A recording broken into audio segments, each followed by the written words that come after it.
دستوري كتاب الله دستوري وخير الخلق أسوتنا.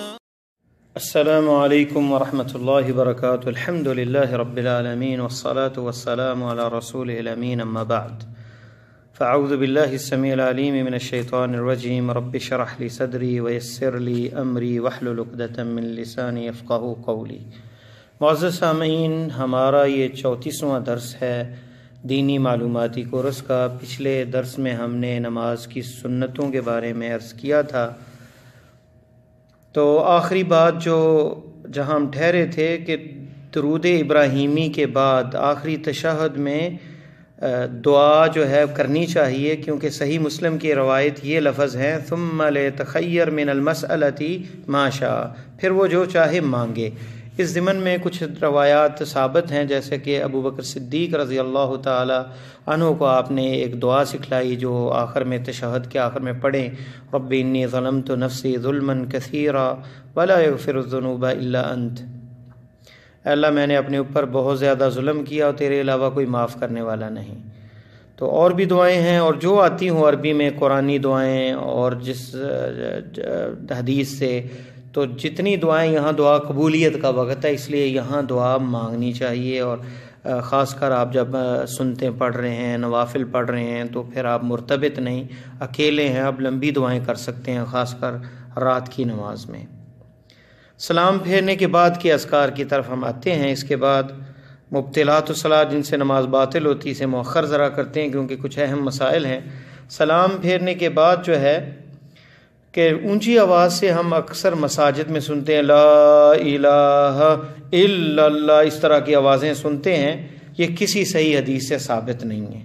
اگرچہ کلمہ توحید افضل الذکر ہے، لیکن یہاں اس موقع پہ آپ صلی اللہ علیہ وسلم نے اس طرح نہیں پڑھا، بلکہ حضرت ثوبان رضی اللہ تعالیٰ عنہ سے مروی یہ روایت ہے کہ رسول اللہ صلی اللہ علیہ وسلم جب نماز سے فارغ ہوتے تو 3 مرتبہ استغفر اللہ استغفر اللہ استغفر اللہ، اے اللہ میں تجھ سے معافی کا طلبگار ہوں، یہ کہتے، اور کہتے اللہم انت السلام ومنک السلام وتبارکت یا ذا الجلال والاکرام. یہ صحیح مسلم کے اندر حدیث ہے، یہ پڑھتے.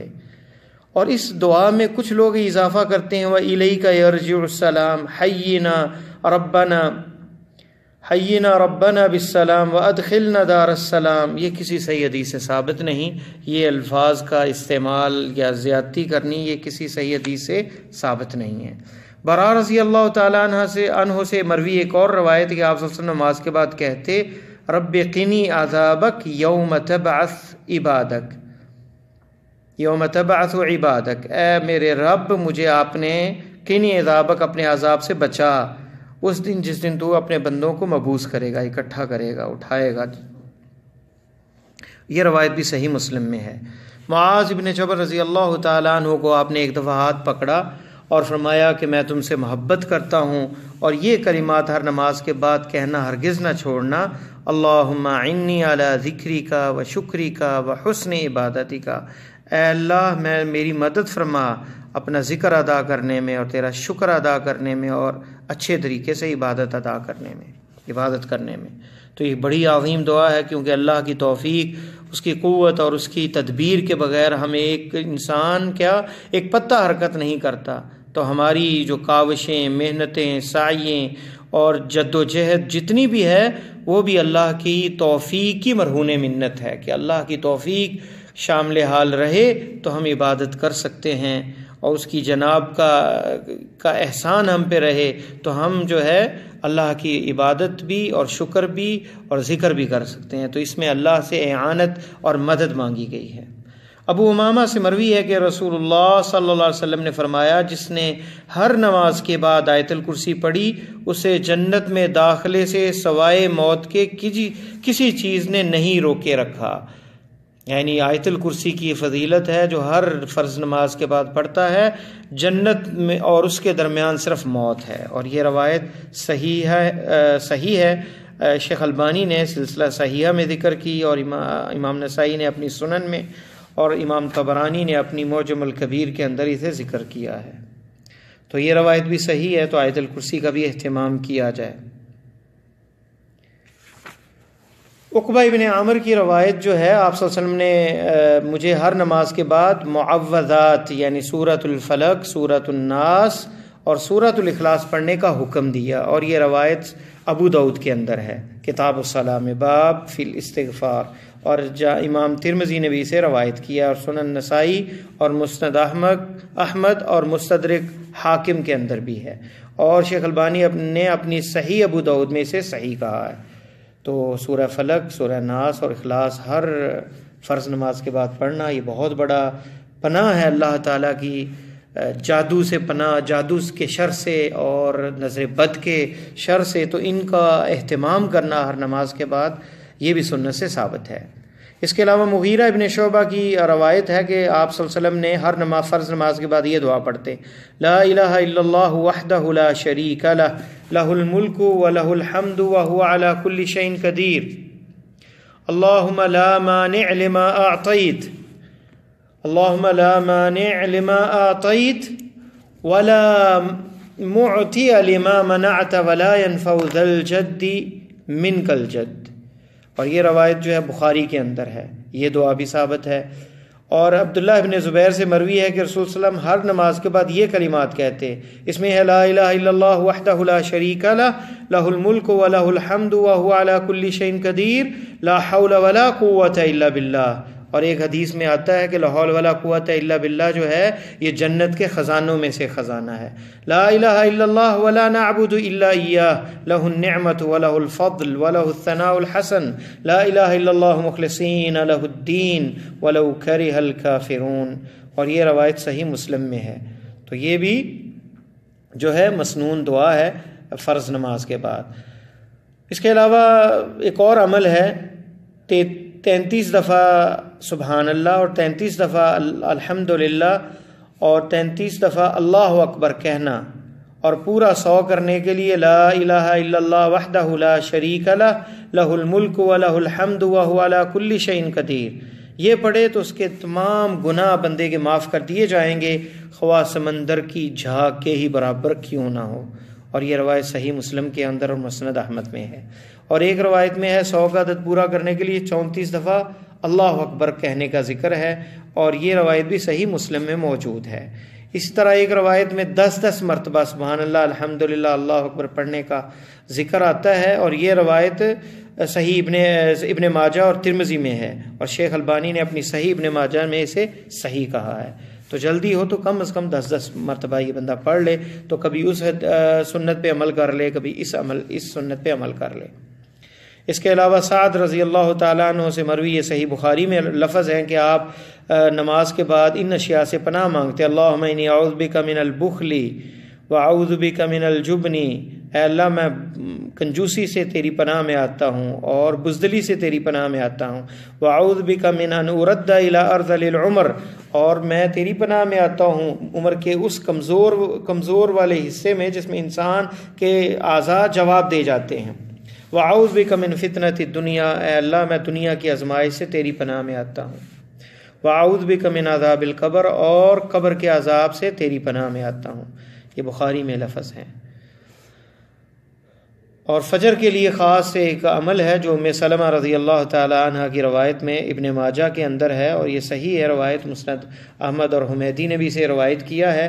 آپ سلام پھیرنے کے بعد فجر کی نماز کے بعد کہتے اللہم انی اسألک علما نافعا، اے اللہ میں تجھ سے علم نافع کا سوال کرتا ہوں، ورزقا طیبا، اور پاک رزق کا سوال کرتا ہوں، وعملا متقبلا، اور عمل کی قبولیت کا سوال کرتا ہوں۔ اور یہ روایت یہ دعا بڑی جامع اور معنی ہے کہ تھوڑے سے الفاظ ہیں اور بڑا وسیع معنی ہے اس کا۔ اسی طرح ایک اور روایت جو کہ جامع ترمذی میں ذکر ہے، اور انس رضی اللہ تعالیٰ عنہ سے مروی ہے کہ رسول اللہ صلی اللہ علیہ وسلم نے فرمایا، جس نے نماز فجر باجماعت ادا کی پھر طلوع آفتاب تک اللہ تعالیٰ کا ذکر کرنے کے لیے بیٹھا رہا، پھر سورج نکلنے کے بعد 2 رکعتیں پڑھیں، اس کے لیے ایک مکمل حج اور عمرے کے برابر ثواب ہے۔ اندازہ کریں کتنی عظیم یہ حدیث ہے جو کہ حسن درجے کی ہے، اور ترمذی کے اندر موجود ہے یہ کتاب الجمعہ میں۔ تو حج اور عمرے کا ثواب فقط تھوڑی سی وقت حج کے لیے کتنے دن چاہیے، عمرے کے لیے کتنا سفر کرنا پڑتا ہے، اور اللہ تعالیٰ جو ہے بندے کو بیٹھے بٹھائے اتنا اجر دے دیتے ہیں۔ آتے ہیں متفرق مسائل نماز کے بارے میں۔ دوران نماز نگاہ سجدے کی جگہ پر رکھنی چاہیے، یہ بھی مسنون ہے، کیونکہ نبی صلی اللہ علیہ وسلم جب نماز پڑھتے تو سر کو جھکائے رکھتے اور نگاہ کو زمین کی طرف لگائے رکھتے، اور جب آپ صلی اللہ علیہ وسلم کعبہ میں داخل ہوئے تو اپنی نگاہ سجدے کی جگہ سے نہیں اٹھائی۔ اور یہ روایت جو ہے صفت الصلاۃ النبی صلی اللہ علیہ وسلم جو شیخ البانی کی، اس میں انہوں نے اس کو ذکر کیا ہے۔ فاتحہ اور قرآن پاک پڑھنے سے عاجز جو آدمی ہو وہ کیا کرے؟ جس کو سورہ فاتحہ نہیں آتی، قرآن بھی نہیں آتا، یا نیا مسلم ہوا ہے، وہ کیا کرے؟ اب نماز تو روز 5 دفعہ ہے فرض، ایک دن میں سب کچھ تو نہیں سیکھ سکتا۔ تو رفاع ابن رافع کی روایت ہے، ان سے مروی ہے کہ رسول صلی اللہ علیہ وسلم نے ایک آدمی کو نماز سکھائی تو فرمایا اگر تمہیں قرآن کا کچھ حصہ یاد ہے تو پڑھو، وَإِلَّا فَحْمِدِ اللَّهَ وَكَبِّرْهُ وَهَلِّلْهُ، اگر نہیں آتا تو اللہ کی حمد بیان کرو، اس کی تکبیر بیان کرو، ثم ارکع، اور پھر رکوع کرو، یعنی الحمدللہ، اللہ اکبر، لا الہ الا اللہ، حسب توفیق کہو اور پھر رکوع کر لو۔ اور یہ روایت جو ہے ترمذی میں ہے اور شیخ البانی ابو داؤد میں بھی ہے، اور شیخ البانی نے اسے صحیح کہا ہے۔ اسی طرح عبداللہ ابن ابی اوفا سے بھی مروی ہے کہ ایک آدمی نبی علیہ السلام کے پاس آ کر کہا کہ بلا شبہ مجھے قرآن سے کچھ بھی یاد نہیں ہے، آپ صلی اللہ علیہ وسلم نے مجھے وہ چیز سکھا دیجئے، مجھے وہ سکھا دے جو مجھے کفایت کر جائے۔ تو آپ نے فرمایا سبحان اللہ، کہو سبحان اللہ، الحمدللہ، ولا الہ الا اللہ، واللہ اکبر، ولا حول ولا قوت الا باللہ۔ تو یہ کلمات آپ نے سکھائی، یہ ابو داؤد کے اندر لفظ ہے اور شیخ البانی یہ حسن درجے کی روایت ہے۔ تو اس میں بھی جو ہے اگر جس بندے کو قرآن نہیں آتا ہے، نیا مسلم ہوا ہے، تو وہ یہ کلمات پڑھے، حتیٰ کہ ساتھ ساتھ سیکھے، یہ نہیں کہ پوری زندگی یہی پڑھتا رہے اور قرآن سیکھے ہی نہ، اس پہ واجب ہے کہ وہ سیکھے، لیکن یہ کلمات اس وقت تک جب تک وہ سیکھتا رہتا ہے پڑھتا رہے۔ اسی طرح اب ایک اور مسئلہ ہے کہ کیا نماز میں قرآن سے دیکھ کر قرآن پڑھا جا سکتا ہے؟ ایسا کرنا جائز تو ہے، لیکن اسے ہمیشہ اختیار کرنا درست نہیں۔ عائشہ رضی اللہ تعالی عنہ کی امامت ان کا غلام قرآن سے دیکھ کر کراتا تھا نفلی نماز میں قیام اللیل کے اندر، اور یہ روایت جو ہے بخاری میں تعلیقاً ہے، اور حافظ ابن حجر کہتے ہیں کہ امام ابو داؤد نے مصاحف میں سے اسے موصولاً بیان کیا ہے، فتح الباری۔ تو یہ ایک اس کی دلیل ہے۔ دوسری، نبی علیہ السلام اپنی نواسی امامہ رضی اللہ عنہا کو نماز میں اٹھا لیتے تھے، اور یہ صحیح بخاری کے اندر موجود ہے۔ تو جب نماز میں بچہ اٹھایا جا سکتا ہے تو قرآن بلاولا اٹھایا جا سکتا ہے، البتہ اسے زبانی یاد کر کے پڑھنا ہی افضل ہے، لیکن جو ہمیں سنت سے عمل ملتا ہے وہ یہی ہے کہ نفلی نماز میں پڑھنا اس سے درست ہے۔ اگرچہ سعودیہ کی مجلس افتاء نے یہ فتویٰ دیا ہے کہ قرآن میں دیکھ کر قرأت قرآن فرائض میں اور نوافل میں پڑھنا جائز ہے، لیکن ہمیشگی اختیار نہ کرے۔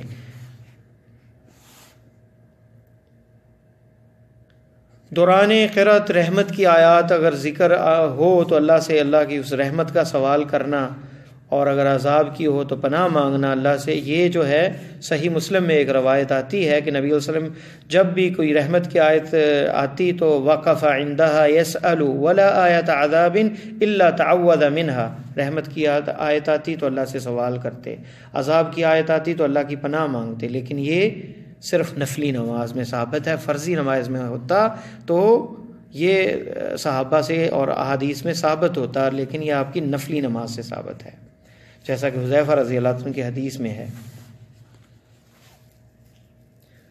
اور یہ تمام المنہ میں ہے۔ 2 رکعتوں میں ایک ہی سورت کی قرأت بھی جائز ہے، یہ بھی ثابت ہے سنت سے۔ معاذ بن عبداللہ جوہنی سے مروی ہے کہ ایک آدمی نے انہیں خبر دی کہ رسول اللہ صلی اللہ علیہ وسلم کو انہوں نے سنا کہ آپ نماز صبح کی 2 رکعتوں میں سورہ زلزال اذا زلزلت تلاوت فرمائی، اور راوی کہتا ہے کہ مجھے علم نہیں کہ آپ صلی اللہ علیہ وسلم بھول گئے یا جان بوجھ کر آپ نے اس کی قرأت کی۔ اور یہ روایت جو ہے یہ حسن ہے درجے کی، اور ابو داؤد کے اندر ہے، اور شیخ البانی نے بھی اسے صحیح ابو داؤد میں ذکر کیا ہے۔ اور دوران قرأت ہر آیت پر وقف کرنا، الحمدللہ رب العالمین الرحمن الرحیم مالک یوم الدین، ہر آیت پر وقف کرنا یہ سنت ہے، جیسے کہ ام سلمہ رضی اللہ تعالیٰ عنہا سے مروی ہے کہ رسول اللہ صلی اللہ علیہ وسلم جب قرأت فرماتے تو یقطع قراءتہ، ہر آیت علیحدہ علیحدہ پڑھتے، آپ بسم اللہ الرحمن الرحیم پڑھتے پھر ٹھہر جاتے، پھر الحمدللہ رب العالمین کہتے پھر ٹھہر جاتے، پھر الرحمن الرحیم پڑھتے تو ٹھہر جاتے۔ اور ایک روایت میں یہ لفظ ہے کان یقطع قراءتہ آیا آیا، ایک ایک آیت جو ہے وہ پڑھتے اور رکتے، اس میں الگ الگ آیت پڑھتے، اور یہ روایت جو ہے یہ بھی ابو داؤد کے اندر موجود ہے۔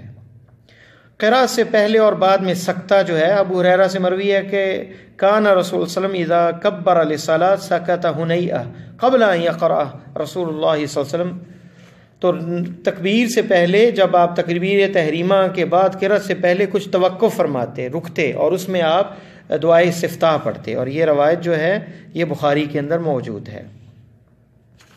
تو سکتہ جو ہے، خاموشی جو ہے، وہ صرف قرأت جو ہے شروع میں سورہ اللہ اکبر کہنے کے بعد ہے تاکہ دعائے استفتاح پڑھی جا سکے، اور یہ مسنون ہے۔ رکوع اور سجدے میں قرآن پڑھنا منع ہے، ابن عباس سے مروی ہے کہ رسول اللہ علیہ وسلم آپ نے فرمایا الا وانی نہیت ان اقرأ القرآن راکعا او ساجدا، مجھے منع کیا گیا ہے، یا لوگوں یاد رکھو مجھے رکوع اور سجدے میں قرآن پڑھنے سے منع کیا گیا، اور یہ روایت صحیح مسلم میں ہے۔ تو سجدے کے اندر اگر دعا پڑھ رہا ہے تو قرآن کے اندر وہ دعائیں ہیں تو وہ قرآن کی نیت سے نہیں، دعا کی نیت سے ان کو پڑھ سکتا ہے بندہ، لیکن رکوع کے اندر جو ہے قرآن پڑھنا جو ہے وہ ثابت نہیں، اور وہی دعائیں پڑھنی چاہیے جو ثابت ہے، لیکن سجدے میں مطلق دعائیں کرنے کی اجازت ملتی ہے۔ رکوع کی کیفیت گزر چکی ہے کہ کمر جو ہے اپنی سیدھی رکھے، کیونکہ حدیث میں آتا ہے ایسی نماز کفایت نہیں کرتی جس کے رکوع اور سجدہ میں آدمی اپنی پیٹھ بالکل سیدھی نہ کرے، اور یہ روایت جو ہے یہ صحیح ہے، ابو داؤد کے اندر موجود ہے، اور شیخ البانی نے اسے صحیح کہا ہے، سنن نسائی اور ابن ماجہ اور مسند احمد میں بھی ہے۔ اور رکوع میں اپنے گھٹنوں کو پکڑ کے رکھے اور انگلیوں کو کھلا رکھے۔